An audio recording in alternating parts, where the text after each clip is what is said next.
Radio Clarín. Radio Clarín de Colombia.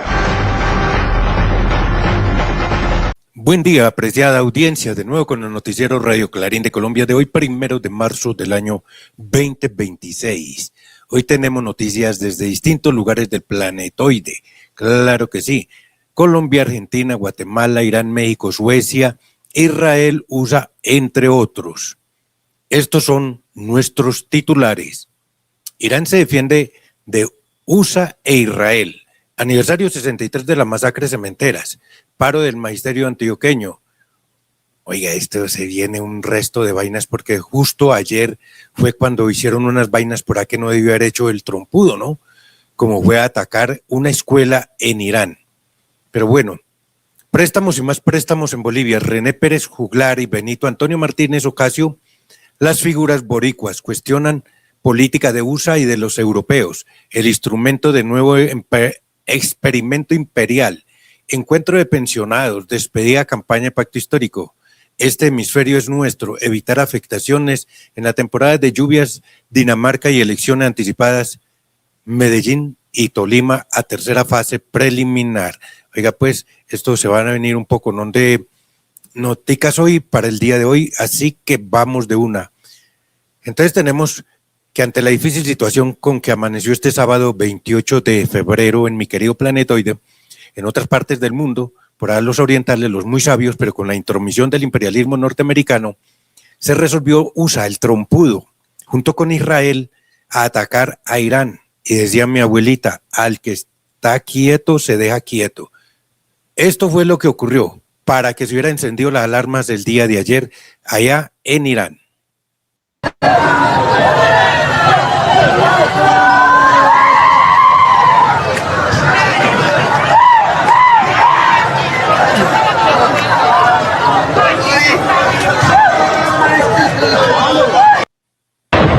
Fue justo en una escuela donde murieron muchos niños y familias, como también residentes en contorno a la escuela.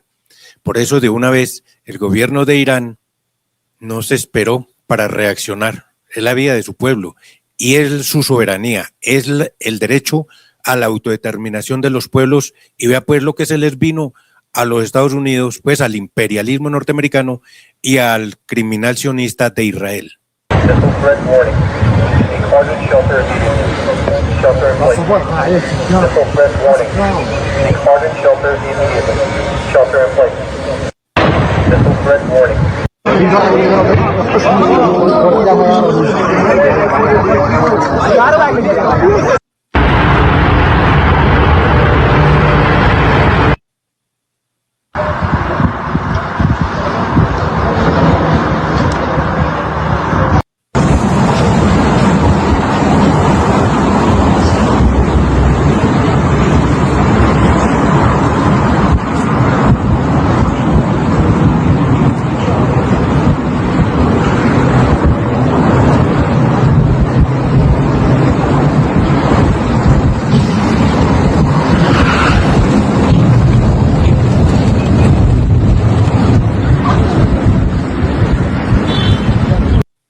Todo porque Trompudo y sus vasallos dicen que solamente Estados Unidos y otras por ahí, 2 o 3 nada más, naciones o estados tienen derecho a tener sus defensas. Ah, bueno, entonces el imperialismo tiene, según el Trompudo, el régimen del tío Sam, a decir quién se puede defender y quién no se puede defender. Señor imperialismo, esto se les acabó. Ya los pequeños también respondemos y responden muy agresiva y agudamente. Nos regresamos para mi querida Colombia. Conmemoración del aniversario 63 de la masacre en la cementera El Cairo, esto fue en Hacienda Santa Bárbara, y paro del magisterio antioqueño de 72 horas. Esta vez ya no es de Medellín, sino es de Bogotá, Colombia, nuestro corresponsal, Saúl Ignacio Peláez. Adelante, Saúl. Buen día, amable audiencia. Esta semana tuvimos 2 momentos muy importantes en el departamento de Antioquia. el primer momento muy importante fue el pasado lunes 23 de febrero, porque se conmemoró un aniversario más, y más exactamente el aniversario 63 de la masacre de la cementera El Cairo en el municipio de Santa Bárbara. Se realizó una concentración en el parque principal, luego una movilización a partir de este parque principal hacia el monumento de los mártires de ese día hace 63 años, donde murieron 10 trabajadores y una menor de edad de nombre María Dilma Zapata, todo por defender sus derechos laborales y de dignidad familiar.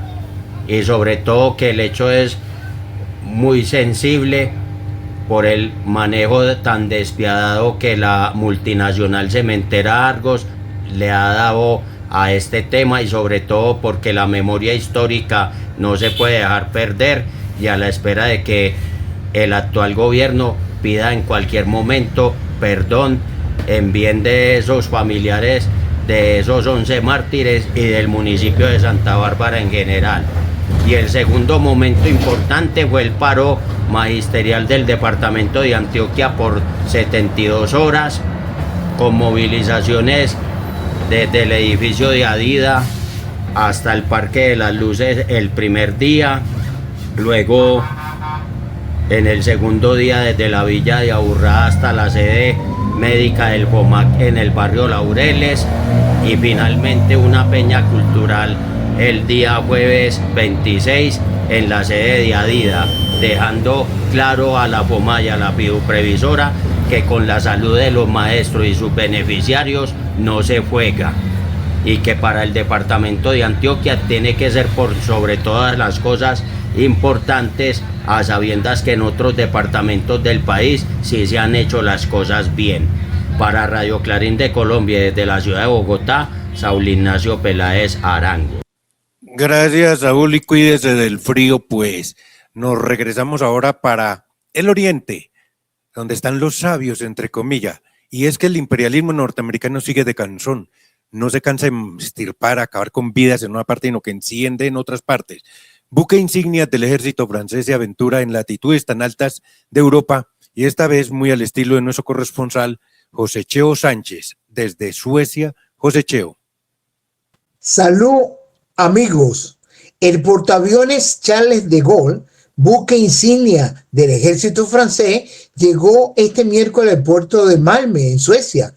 Es la primera vez que el buque y su armada de caza Rafale se aventuran en latitudes tan altas de Europa.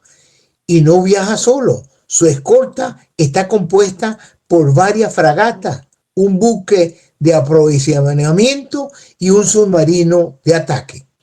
Durante su despliegue, el grupo de combate de portaaviones francés participará en la operación Centinela Báltico de la OTAN en el mar Báltico, destinada a disuadir cualquier amenaza a las infraestructuras submarinas tras los cortes de cable atribuidos a barcos pertenecientes a la flota fantasma vinculada a Moscú.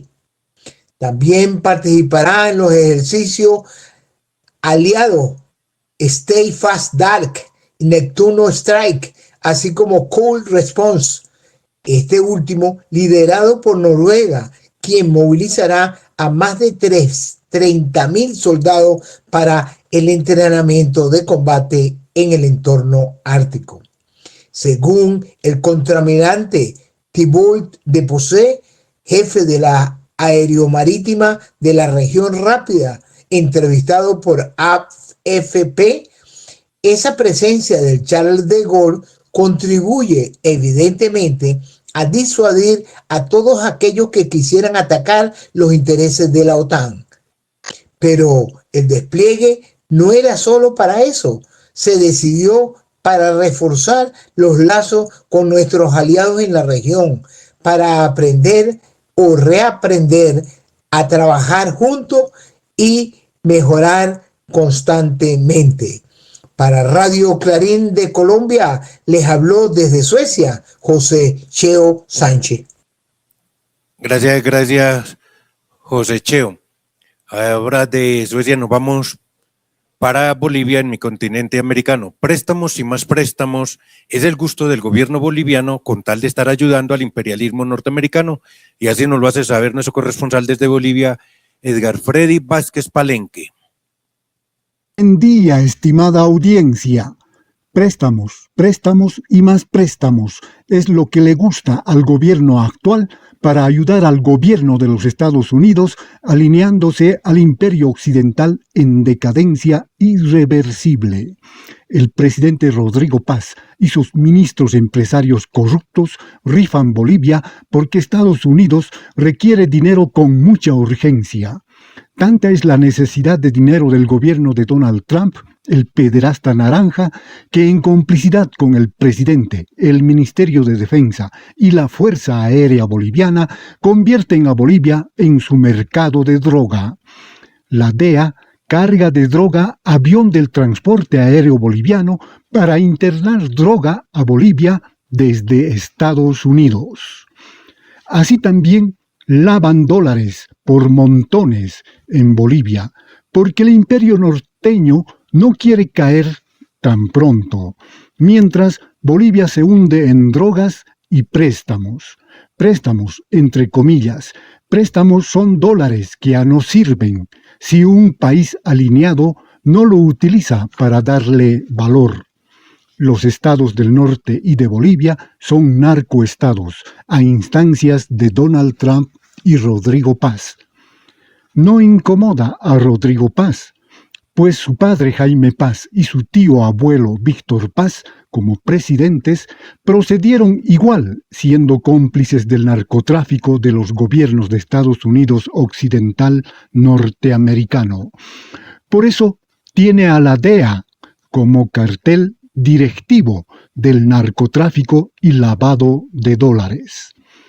El gobierno de Rodrigo Paz quiere ocultar esta corrupta situación y aunque constantemente manifieste que no hay dinero, pagará para controlar las redes sociales y plataformas digitales que publican opiniones, protestas, observaciones y sentimientos contrarios al gobierno y a su información oficial.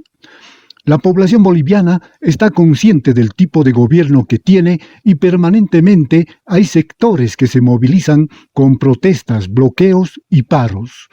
Manifestaciones populares que también el gobierno quiere penalizar mediante un decreto que está en discusión.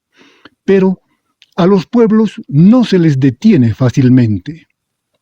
Desde Bolivia, para Radio Clarín de Colombia, les habló Edgar Freddy Vázquez Palenque.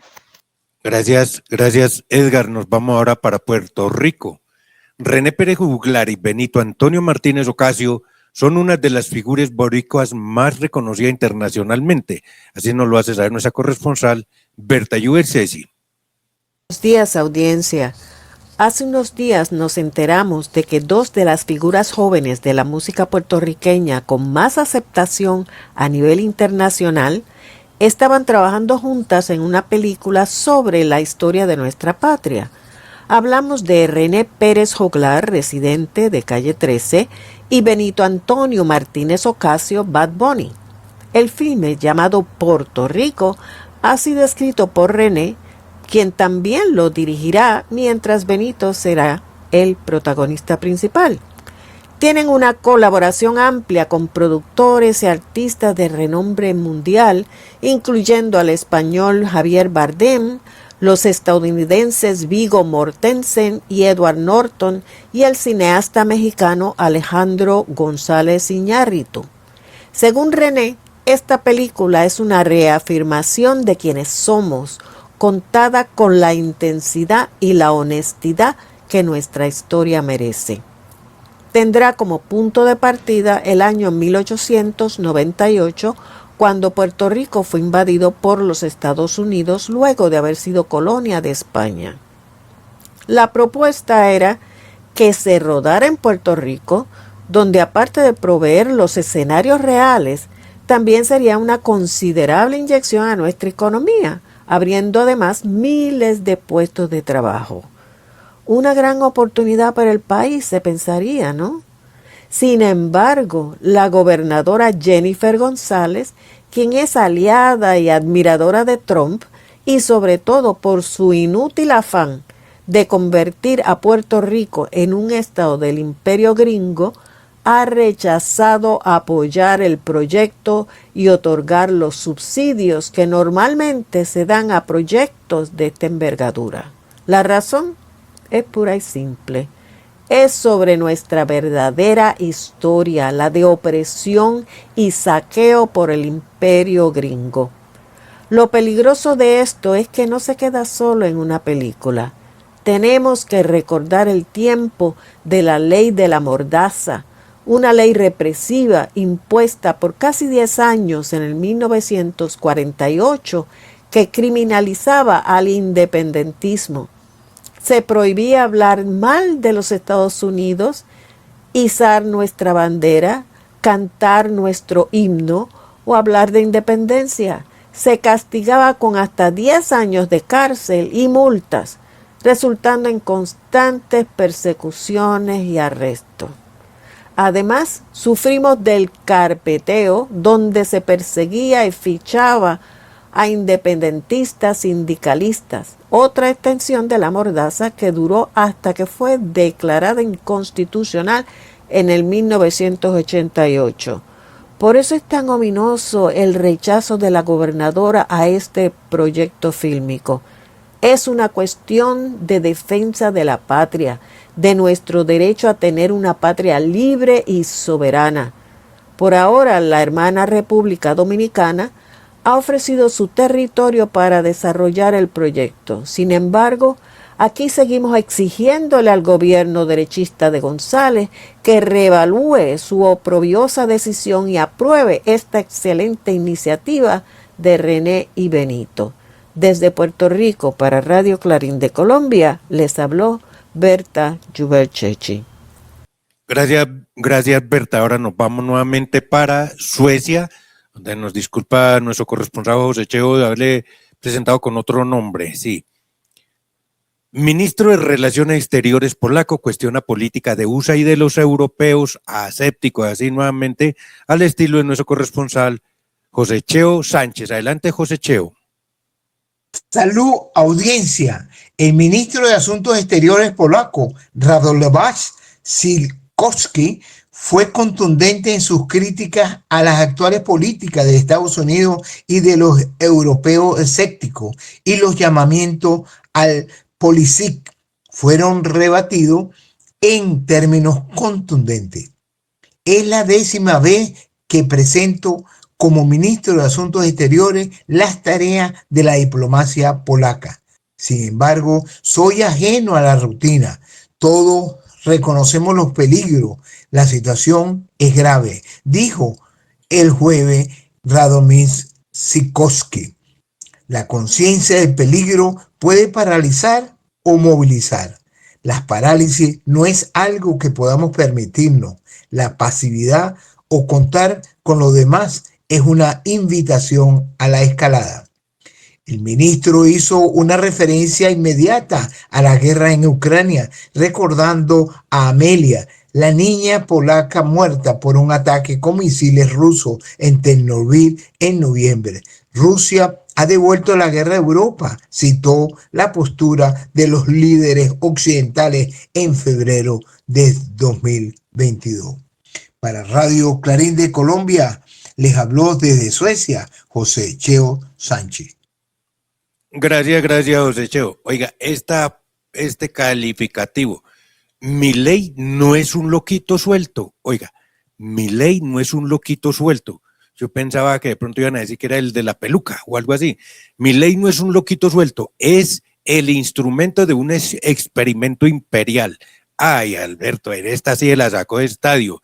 Así nos lo hace saber nuestro corresponsal desde Buenos Aires, Alberto Mas.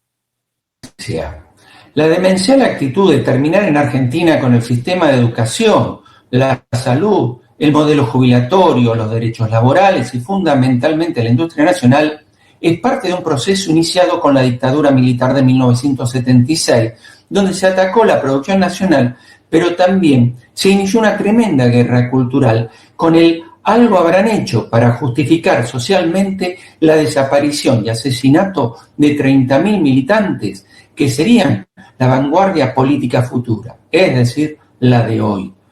Este cambio de paradigma que pretende llevar las relaciones de producción al siglo XIX, un sistema agroexportador y ahora también extractivista para abastecer al norte, contó históricamente con el apoyo incluso de sectores progresistas.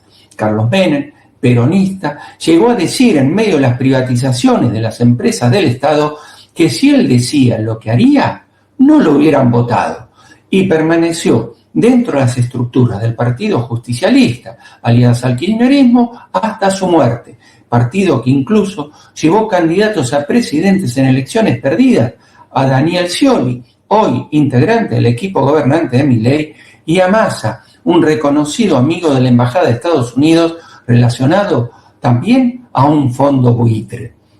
Una nueva vuelta de tuerca. Aprobaron en la Cámara de Diputados, con algunas reformas que la devuelven al Senado para su revisión, la mal llamada reforma laboral, que no solo deja sin derecho a los trabajadores, sino que les quita las 8 horas de trabajo, permite la reducción de los salarios, genera un fondo de capitales para los despidos que pagará el trabajador, desfinanciando así el sistema jubilatorio, elimina prácticamente las paritarias, los estatutos profesionales, como el de prensa y el docente, desaparecen, entre otras pérdidas de derechos que fueron adquiridas desde las históricas luchas iniciadas a finales del siglo XVIII por las 8 horas de trabajo. La aprobación de la nefasta ley contó con un número suficiente de votos. A la derecha y sus aliados se le sumaron diputados, mejor dicho, traidores elegidos en la lista del Frente Peronista Unión por la Patria. Indudablemente, el peronismo, como sujeto histórico nacido en las luchas de 1945, ha dejado de ser el conductor de la construcción de una patria justa, libre y soberana, como impulsara Juan Domingo Perón y Evita, y necesitará, indudablemente, un gran debate para reorientar su accionar político. Desde Argentina reportó Alberto Más para Radio Clarín de Colombia. Gracias, Alberto. Oiga, lo paradójico, un poco de gobiernos progresistas, se dicen ser progresistas, pero que les da carracacá si el amo del imperialismo norteamericano los voltea a mirar. Que no se les puede llevar auxilio, ayuda o petróleo a Cuba, porque el imperialismo tiene sancionado y de pronto ahí lo sanciona también. Que no se puede comercializar con el gas de Venezuela. No, que no se puede porque el imperialismo norteamericano también nos va a sancionar. Pues miren quién sí tiene, entre comillas, cojones, papá, una dama, una presidenta, Claudia. Ella sí tiene la falda bien puesta y aunque tiene al enemigo del trompudo ahí sobre la nuca a todo momento, pues no le dio miedo. No le dio miedo y le fue enviando petróleo a Cuba. Véanlo pues.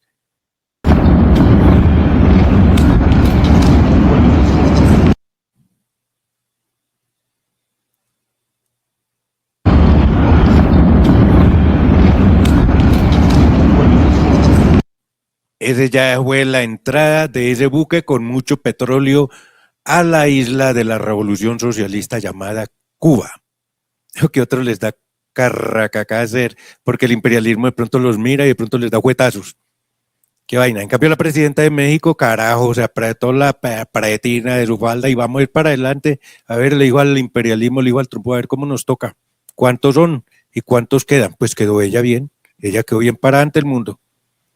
Bueno, seguimos por Colombia. Oiga, hoy había mucha nota. Encuentro Nacional de Pensionados y despedidas de campaña de pacto histórico en Bogotá, muy al estilo, esta vez desde Bogotá, de nuestro corresponsal Saúl Ignacio Peláez. Adelante, Saúl. Buen día, amable audiencia. 2 hechos particulares nos trajeron en el transcurso de esta semana a la ciudad de Bogotá.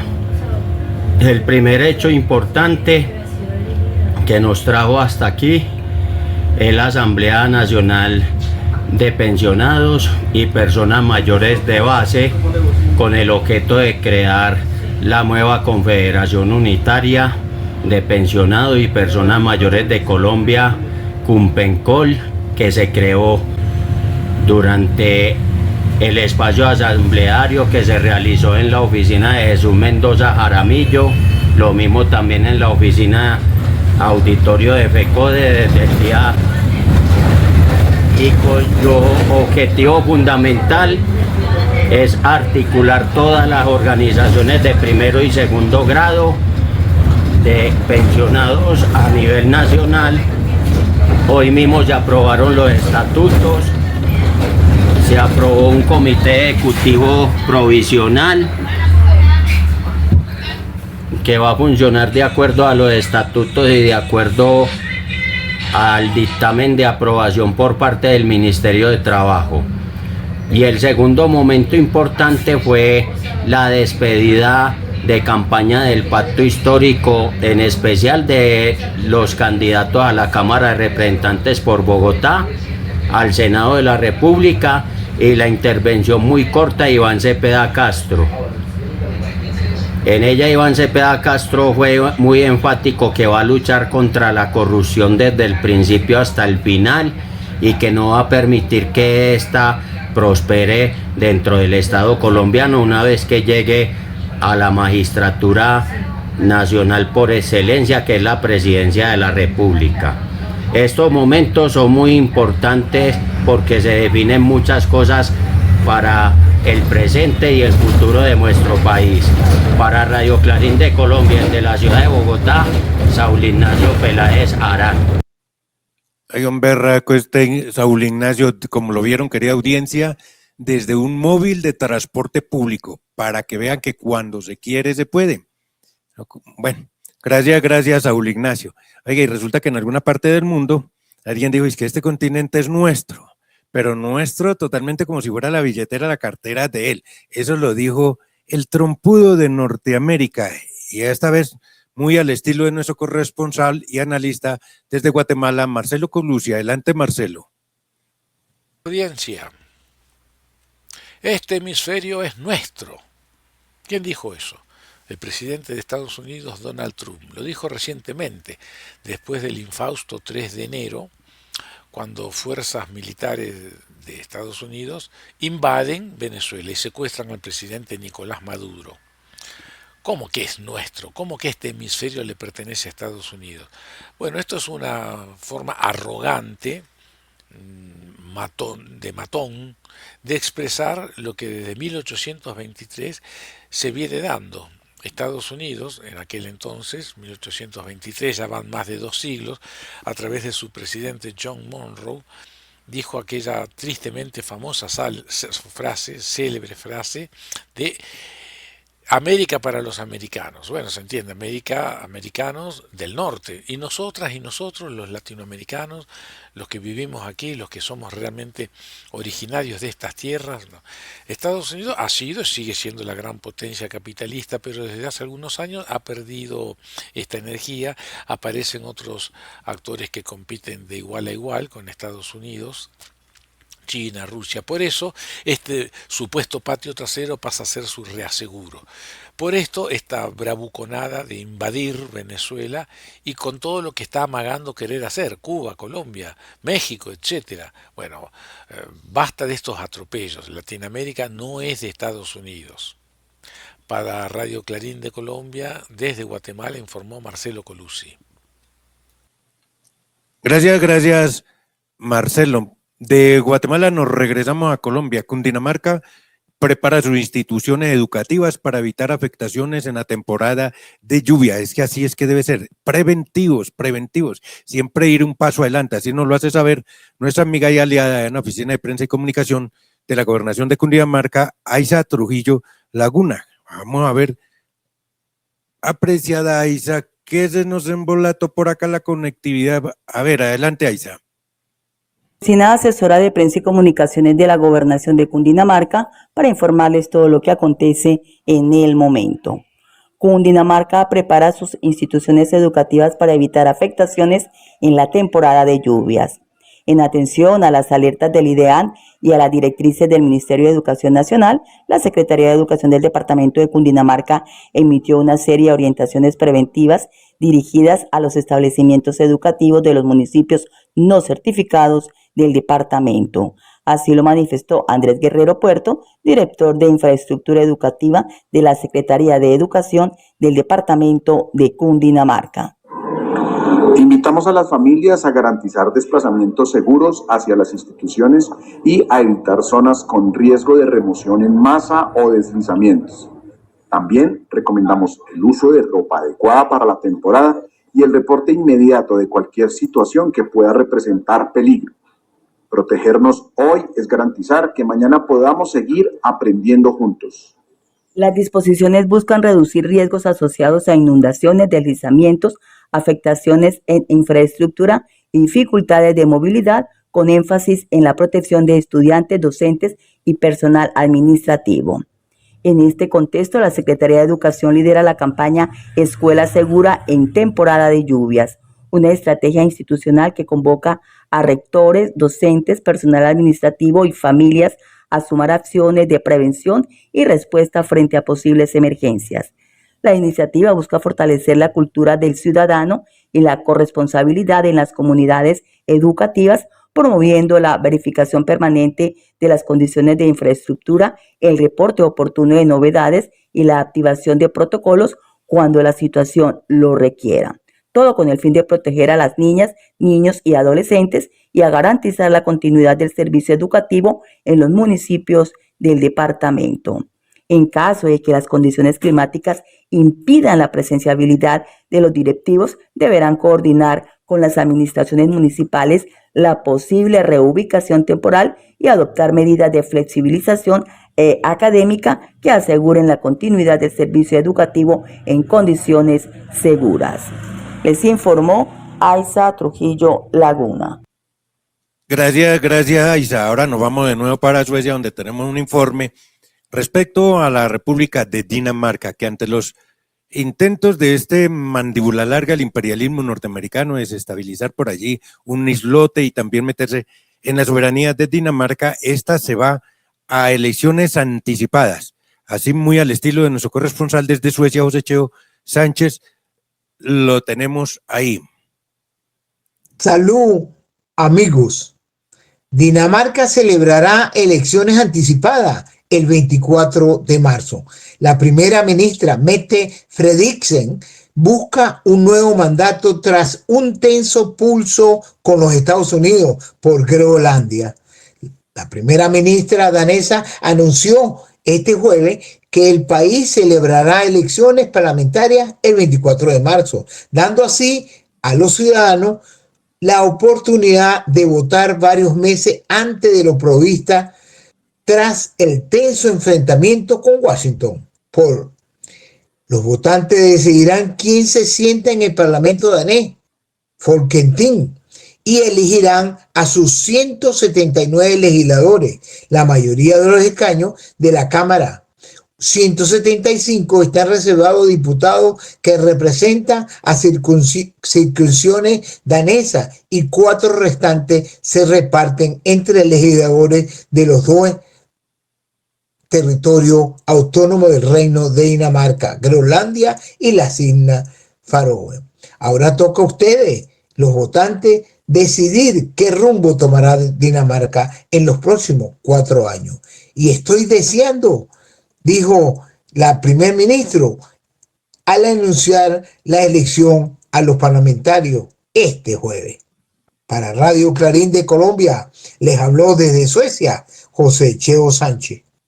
Y es que hay de paso, papá va sacando aquellas escorias que están de servidumbre al imperialismo norteamericano para la ocupación de facto de la isla de Groenlandia. Oiga, y sí le llamó la atención, ¿no? La primera ministra de Dinamarca frenteó al trompudo, al imperialismo norteamericano, y por el occidente fue la presidenta de México, que lo frenteó llevándole petróleo a Cuba.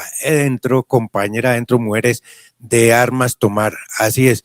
Gracias a José Cheo. Nos regresamos para Colombia, donde Medellín y Tolima a tercera fase preliminar de Copa Libertadores de América. Nuevamente, ojalá que no se nos haya salido aún del transporte, porque Saulito por ahí le pueden tumbar su celular.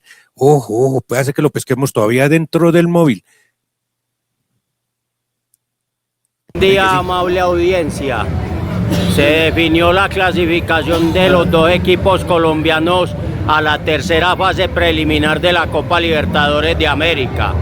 El pasado martes Independiente Medellín recibió a Liverpool de Uruguay, con el cual empató 0-0 el segundo partido de vuelta en el Atanasio Girardot, y por la ventaja lograda la semana pasada en Uruguay, 2-1, accede a la tercera ronda preliminar de la Copa Libertadores, donde lo espera el equipo Juventud Las Piedras de Uruguay, que logró este jueves un triunfo maravilloso en cancha de Guaraní en Asunción del Paraguay por 2-1, luego de haber empatado de local a 0 tantos, y con este equipo va a definir su estancia en la ronda de grupos de Copa Libertadores o de Copa Suramericana a partir de la próxima semana. Por su parte, Deportes Tolima de Ibagué perdió su partido respectivo en el Manuel Murillo Toro por 1-0 a Deportivo Táchira, pero al haber ganado la semana pasada en San Cristóbal, se fueron a la tanda de los tiros libres desde el punto penalti, donde el cuadro tolimense ganó por 3-0, y lo espera O'Higgins de Rancagua, que había logrado un triunfo de 1-0 la semana pasada en Rancagua, Chile, sobre Bahía, que perdió contra este equipo en territorio brasilero por 2-1, y que en la tanda de tiro libre desde el punto penal sacó la serie a favor 4-3, con lucimiento del arquero ecuatoriano Carabalí en uno de los tiros. Esta próxima semana, tanto para Deportes Tolima como para Independiente Medellín, se define su futuro en la ronda de grupos de Copa Libertadores, si gana la tercera serie preliminar o, en su defecto, continuar en ronda de grupos en Copa Suramericana. Para Radio Clarín de Colombia, desde la ciudad de Bogotá, Saúl Ignacio Peláez Arango. Berraquito, Saúl Ignacio, muy berraquito, hermano. Vea, ahí por fuera esperando otro móvil, exponiendo sus equipos. Gracias, Saúl Ignacio. Y así, querida audiencia, hemos llegado al final de esta emisión, esperando con la esperanza, pues, de que no se nos pierdan y que estemos ahí siempre para poder continuar llevándole a ustedes todas las informaciones pertinentes de lo que ocurre en mi querida Colombia y demás partes del planetoide. Nos vemos en una próxima oportunidad. Radio Clarín. Radio Clarín de Colombia.